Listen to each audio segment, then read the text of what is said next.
My fellow Americans, tonight I'd like to talk with you about immigration. For more than 200 years, our tradition of welcoming immigrants from around the world has given us a tremendous advantage over other nations. It's kept us youthful, dynamic, and entrepreneurial. It has shaped our character as a people with limitless possibilities. People not trapped by our past, but able to remake ourselves as we choose. But today, our immigration system is broken, and everybody knows it. Families who enter our country the right way and play by the rules watch others flout the rules. Business owners who offer their workers good wages and benefits see the competition exploit undocumented immigrants by paying them far less. All of us take offense to anyone who reaps the rewards of living in America without taking on the responsibilities of living in America. And undocumented immigrants who desperately want to embrace those responsibilities see little option but to remain in the shadows or risk their families being torn apart. It's been this way for decades. And for decades, we haven't done much about it. When I took office, I committed to fixing this broken immigration system. And I began by doing what I could to secure our borders. Today, we have more agents and technology deployed to secure our southern border than at any time in our history. And over the past 6 years, illegal border crossings have been cut by more than half. Although this summer there was a brief spike in unaccompanied children being apprehended at our border, the number of such children is now actually lower than it's been in nearly 2 years. Overall, the number of people trying to cross our border illegally is at its lowest level since the 1970s. Those are the facts. Meanwhile, I worked with Congress on a comprehensive fix. And last year, 68 Democrats, Republicans, and independents came together to pass a bipartisan bill in the Senate. It wasn't perfect. It was a compromise. But it reflected common sense. It would have doubled the number of Border Patrol agents while giving undocumented immigrants a pathway to citizenship if they paid a fine, started paying their taxes, and went to the back of the line. And independent experts said that it would help grow our economy and shrink our deficits. Had the House of Representatives allowed that kind of bill a simple yes or no vote, it would have passed with support from both parties. And today it would be the law. But for a year and a half now, Republican leaders in the House have refused to allow that simple vote. Now, I continue to believe that the best way to solve this problem is by working together to pass that kind of common sense law. But until that happens, there are actions I have the legal authority to take as president, the same kinds of actions taken by Democratic and Republican presidents before me, that will help make our immigration system more fair and more just. Tonight, I'm announcing those actions. First, we'll build on our progress at the border with additional resources for our law enforcement personnel so that they can stem the flow of illegal crossings and speed the return of those who do cross over. Second, I'll make it easier and faster for high-skilled immigrants, graduates, and entrepreneurs to stay and contribute to our economy, as so many business leaders have proposed. Third, we'll take steps to deal responsibly with the millions of undocumented immigrants who already live in our country. I want to say more about this third issue because it generates the most passion and controversy. Even as we are a nation of immigrants, we're also a nation of laws. Undocumented workers broke our immigration laws, and I believe that they must be held accountable, especially those who may be dangerous. That's why over the past 6 years, deportations of criminals are up 80%. And that's why we're going to keep focusing enforcement resources on actual threats to our security.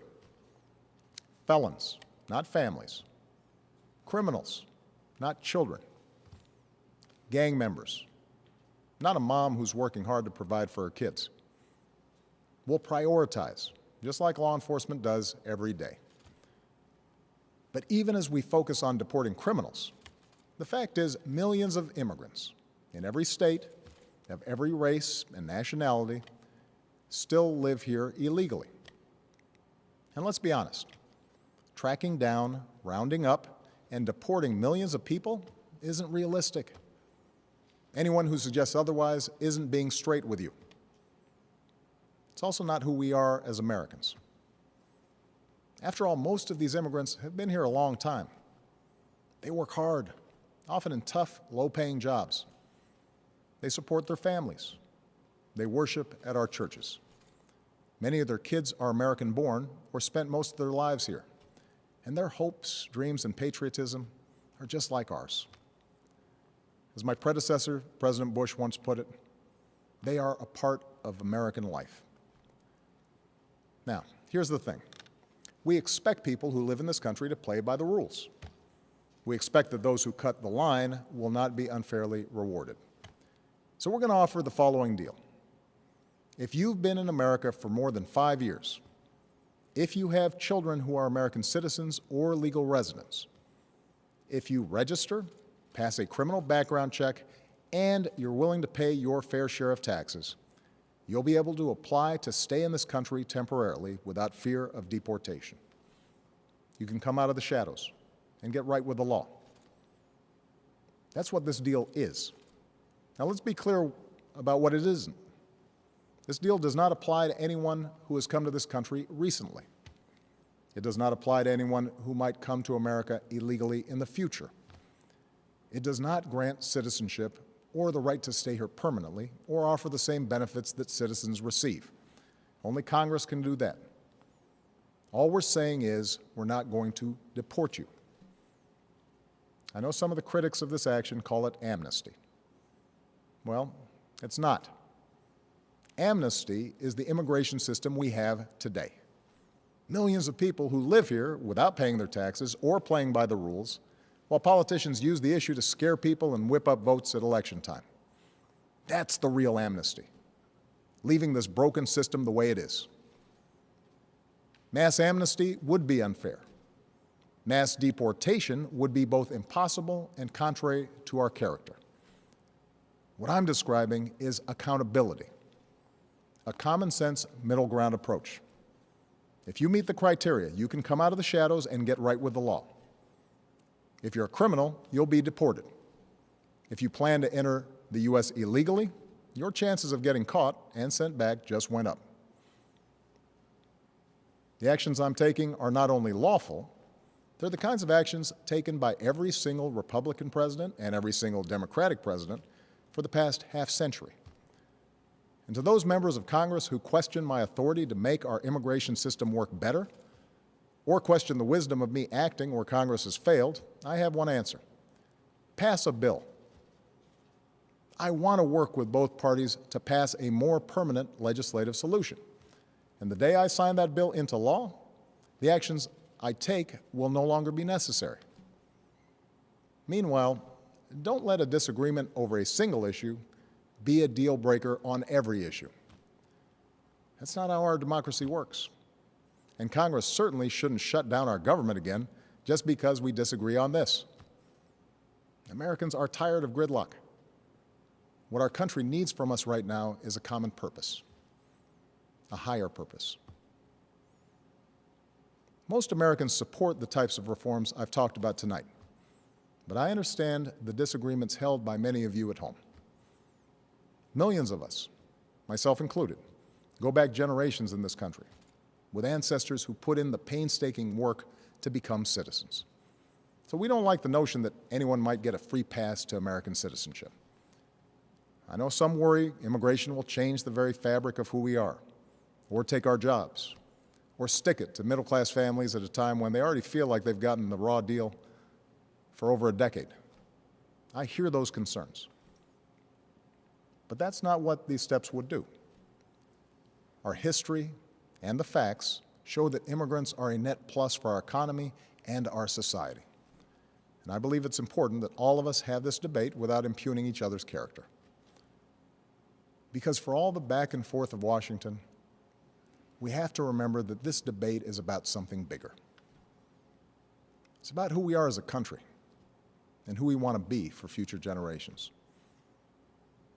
Are we a nation that tolerates the hypocrisy of a system where workers who pick our fruit and make our beds never have a chance to get right with the law? Or are we a nation that gives them a chance to make amends, take responsibility, and give their kids a better future? Are we a nation that accepts the cruelty of ripping children from their parents' arms? Or are we a nation that values families and works together to keep them together? Are we a nation that educates the world's best and brightest in our universities only to send them home to create businesses in countries that compete against us? Or are we a nation that encourages them to stay and create jobs here, create businesses here, create industries right here in America? That's what this debate is all about. We need more than politics as usual when it comes to immigration. We need reasoned, thoughtful, compassionate debate that focuses on our hopes, not our fears. I know the politics of this issue are tough, but let me tell you why I have come to feel so strongly about it. Over the past years, I've seen the determination of immigrant fathers who worked 2 or 3 jobs without taking a dime from the government and at risk any moment of losing it all just to build a better life for their kids. I've seen the heartbreak and anxiety of children whose mothers might be taken away from them just because they didn't have the right papers. I've seen the courage of students who, except for the circumstances of their birth, are as American as Malia or Sasha, students who bravely come out as undocumented in hopes they could make a difference in the country they love. These people, our neighbors, our classmates, our friends, they did not come here in search of a free ride or an easy life. They came to work and study and serve in our military, and above all, contribute to America's success. Now, tomorrow I'll travel to Las Vegas and meet with some of these students, including a young woman named Astrid Silva. Astrid was brought to America when she was 4 years old. Her only possessions were a cross, her doll, and the frilly dress she had on. When she started school, she didn't speak any English. She caught up to other kids by reading newspapers and watching PBS. And she became a good student. Her father worked in landscaping. Her mom cleaned other people's homes. They wouldn't let Astrid apply to a technology magnet school, not because they didn't love her, but because they were afraid the paperwork would out her as an undocumented immigrant. So she applied behind their back and got in. Still, she mostly lived in the shadows until her grandmother, who visited every year from Mexico, passed away. And she couldn't travel to the funeral without risk of being found out and deported. It was around that time she decided to begin advocating for herself and others like her. And today, Astrid Silva is a college student working on her 3rd degree. Are we a nation that kicks out a striving, hopeful immigrant like Astrid? Or are we a nation that finds a way to welcome her in? Scripture tells us that we shall not oppress a stranger, for we know the heart of a stranger. We were strangers once too. My fellow Americans, we are and always will be a nation of immigrants.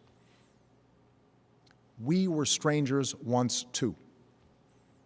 And whether our forebears were strangers who crossed the Atlantic or the Pacific or the Rio Grande, we are here only because this country welcomed them in and taught them that to be an American is about something more than what we look like or what our last names are or how we worship. What makes us Americans is our shared commitment to an ideal, that all of us are created equal, and all of us have the chance to make of our lives what we will.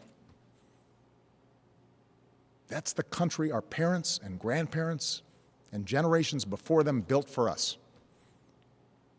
That's the tradition we must uphold. That's the legacy we must leave for those who are yet to come. Thank you. God bless you. And God bless this country we love.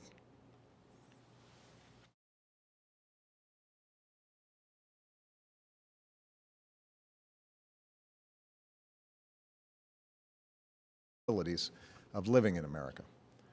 And undocumented immigrants who desperately want to embrace those responsibilities see little option but to remain in the shadows or risk their families being torn apart. It's been this way for decades. And for decades, we haven't done much about it. When I took office, I committed to fixing this broken immigration system. And I began by doing what I could to secure our borders. Today, we have more agents and technology deployed to secure our southern border than at any time in our history. And over the past 6 years, illegal border crossings have been cut by more than half. Although this summer there was a brief spike in unaccompanied children being apprehended at our border, the number of such children is now actually lower than it's been in nearly 2 years. Overall, the number of people trying to cross our border illegally is at its lowest level since the 1970s. Those are the facts. Meanwhile, I worked with Congress on a comprehensive fix. And last year, 68 Democrats, Republicans, and independents came together to pass a bipartisan bill in the Senate. It wasn't perfect. It was a compromise. But it reflected common sense. It would have doubled the number of Border Patrol agents while giving undocumented immigrants a pathway to citizenship if they paid a fine, started paying their taxes, and went to the back of the line. And independent experts said that it would help past, but able to remake ourselves as we choose. But today, our immigration system is broken, and everybody knows it. Families who enter our country the right way and play by the rules watch others flout the rules. Business owners who offer their workers good wages and benefits see the competition exploit undocumented immigrants by paying them far less. All of us take offense to anyone who reaps the rewards of living in America without taking on the responsibility.